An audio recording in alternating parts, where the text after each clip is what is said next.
excited because my friend said I could run for office. Joining me now is spokeswoman for Emily's List, Jess McIntosh. Good to see you, Jess. Good morning.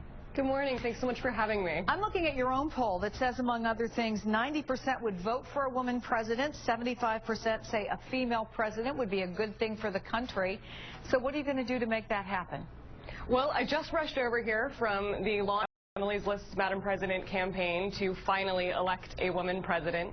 2012 was a mandate for women's leadership. We elected a historic number of Democratic women to Congress. Emily's List, which helps elect progressive women, quintupled our membership. So there is a lot of enthusiasm out there. And what we want to do is harness it and build a base that is committed to putting a woman in the White House. That's what the Madam President campaign is about. A woman in the White House, and by that, do we read that to be Hillary Clinton? Even Henry Kissinger was introducing her last night and said at least 4 secretaries of state became president. He got a good reaction with that. But seriously, is this really about Hillary and not about a woman president generically? We don't know if Hillary will run. We are certainly hopeful that she will. And if she doesn't, we have a deep bench of very strong, very qualified, very talented women candidates who are ready. They've answered to titles like secretary and governor and senator, and they are ready to answer to a new title. So whether or not Hillary does, we want to make sure that we are building a bench of women who are running to be on the Democratic ticket in 2016, in 2020, in 2024.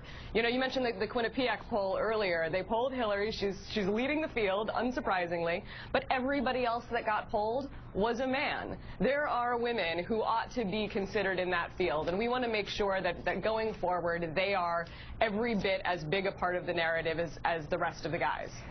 2 questions that seem to be obvious to people. One is that don't you want the best person, man or woman? And could that best person possibly be a woman who is a Republican? Yeah, I think to the first question, absolutely. I think that voters understand, and our polling shows, and check it all out on emilyslist.org, we polled in battleground states, likely voters, they believe that a woman president has the advantage when it comes to exercising good judgment, right priorities, putting families ahead of politics, and cutting through partisan bickering. So given the kind of Washington that we're seeing today, it seems like those qualities would be really beneficial in a leader. As far as the second question, we need more Republican women to run. Absolutely. Emily's List supports Democratic women, but I think we saw in the Violence Against Women Act fight, Republican women were on the side of women and families in that fight. It was 22 Republican men that voted against reauthorizing that critical bill to help women.